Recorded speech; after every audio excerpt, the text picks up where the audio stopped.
स्वर सम्राज्ञी लता दीदी के सम्मान में बिहार में 2 दिनों का राष्ट्रीय शोक। सभी प्रमुख कार्यालयों पर झंडा रहेगा आधा झुका हुआ।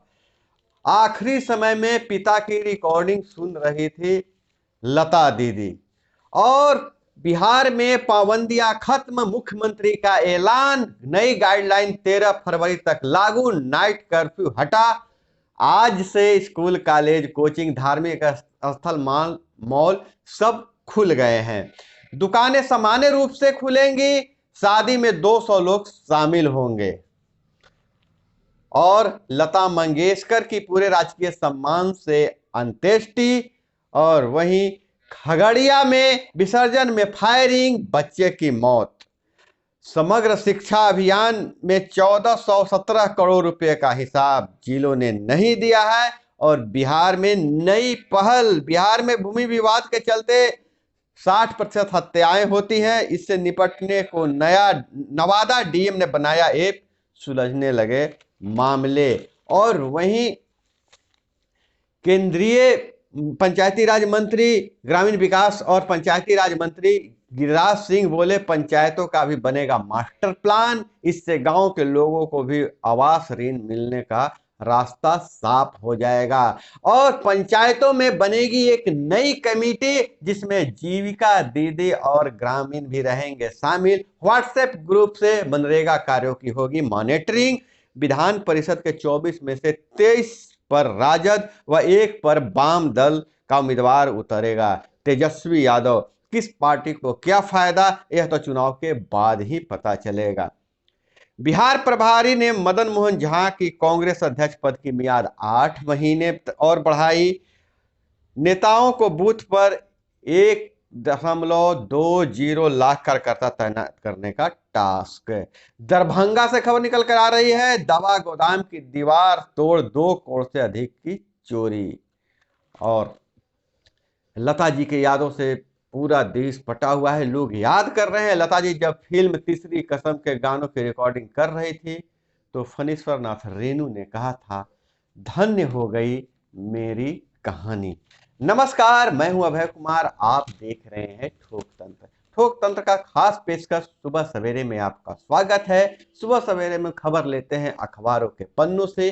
अखबारों में क्या छपा है और क्या है आपकी काम की खबरें। तो हम खबरों के सिलसिला आगे बढ़ाने से पहले आप लोगों से गुजारिश करते हैं, चैनल को अभी तक सब्सक्राइब नहीं किए हैं तो चैनल को सब्सक्राइब कर लीजिए। वीडियो पसंद आए तो एक लाइक जरूर कीजिएगा। खैर, खबर में हम आगे बढ़ते हैं। तो कोरोना की तीसरी लहर अब थम सा गया है और अन्य देश के अन्य राज्यों में तो पाबंदियां हटा दी गई थी, बिहार में भी इसकी पहल हो गई है। और स्कूल, कॉलेज, दफ्तर, मॉल सब खोलने का इजाजत मिल गया है। दुकानें भी जो सामान्य रूप से खुलेगी, जो पाबंदियां थी पाबंदी नहीं रहेगी। और शादी समारोह में जहां 200 50 लोगों की थी इजाजत, अब 200 लोग शामिल हो पाएंगे।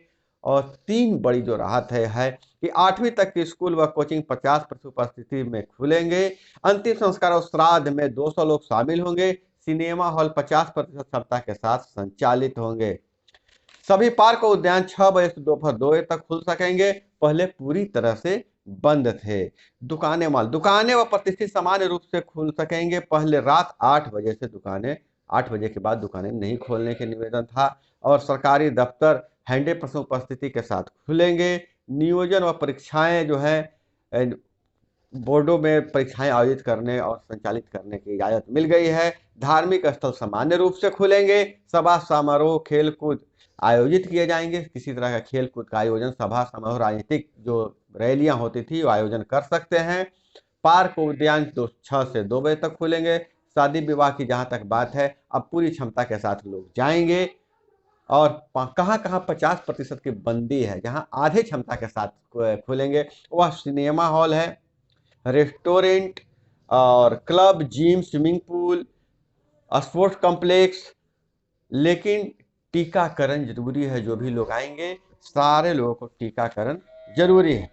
अब नजर डालते हैं, बीईपी ने सभी जिलों से 15 फरवरी तक उपयोगिता प्रमाण पत्र मांगा। और आपको हम बता दें कि शिक्षा विभाग ने शिक्षा अभियान के 1417 करोड़, मतलब 1417 करोड़ रुपए का हिसाब जिलों ने नहीं दिया है।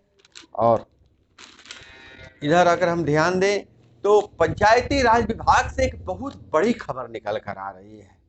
यह बड़ी खबर है निकल कर आ रही है कि केंद्रीय ग्रामीण विकास पंचायती राज मंत्री गिरिराज सिंह ने कहा कि बजट में पंचायतों का भी मास्टर प्लान बनाने के लिए कहा गया है। जैसे शहरों का मास्टर प्लान बनता है वैसे पंचायतों का भी मास्टर प्लान बनेगा।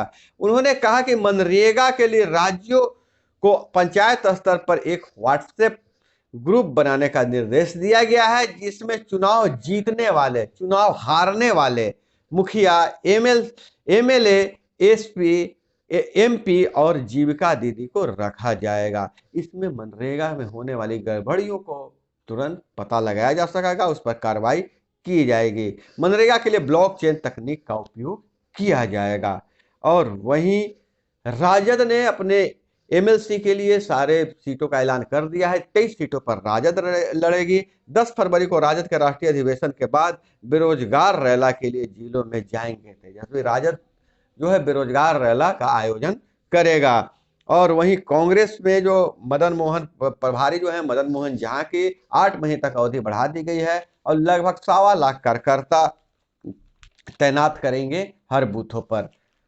और इधर खबर डालें तो बेतिया के रहने वाले आईएएस अधिकारी नीतीश्वर के नए एल्बम को 36 घंटों में 10 लाख लोगों ने देखा।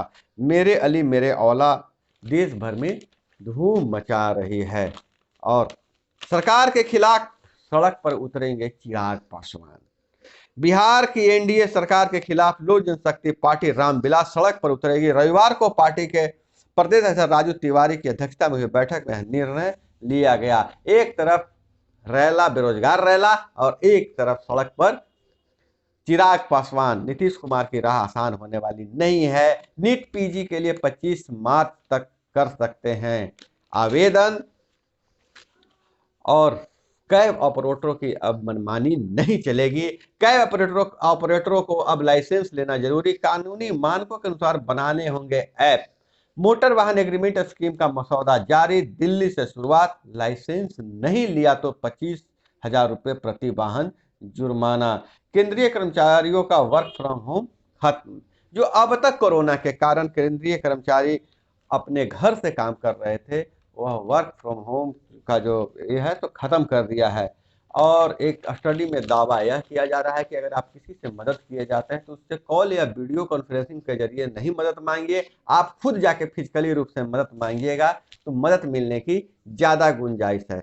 नौकरी के नाम पर ठगी करने वाले भागलपुर के साथी समेत 5 गिरफ्तार। वन विभाग, रेलवे और एफसीआई में नौकरी का देते थे झांसा। चतरा पुलिस ने रविवार को नौकरी के नाम पर बेरोजगार युवकों को ठगने वाले 5 अंतर्राज्यीय साथियों को गिरफ्तार किया है। 20 फरवरी तक होंगे शादी ब्याह, फिर 15 अप्रैल के बाद शुभ मुहूर्त। तो 20 फरवरी तक शादी ब्याह में लोग व्यस्त रहेंगे। लेकिन एक बात का ध्यान रखना है कि कोरोना अभी चला तो गया है, तीसरी लहर थम तो गया है, लेकिन पूरी तरह से गया नहीं है। और बांका से खबर निकल कर आ रही है, पत्नी को काट कर मारा, फिर बोरे में डाल नदी किनारे गाड़ा। ताहिरपुर गांव में एक महिला की धारदार हथियार से हत्या कर दी। उसके बाद साक्ष्य छिपाने के उद्देश्य से उसे बोरे में बंद किया और नदी में डाल दिया।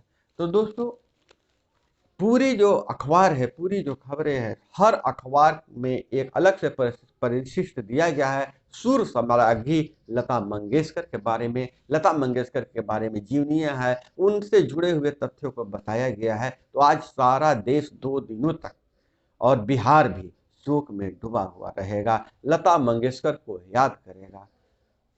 दोस्तों, हम भी लता मंगेशकर के आप लोगों के तरफ से भावपूर्ण श्रद्धांजलि देते हैं। आज के खबरों में बस इतना ही। इसी तरह से खबरों के लिए जुड़े रहिए हमारे साथ। मिलते हैं अगले वीडियो में। जय हिंद, वंदे मातरम।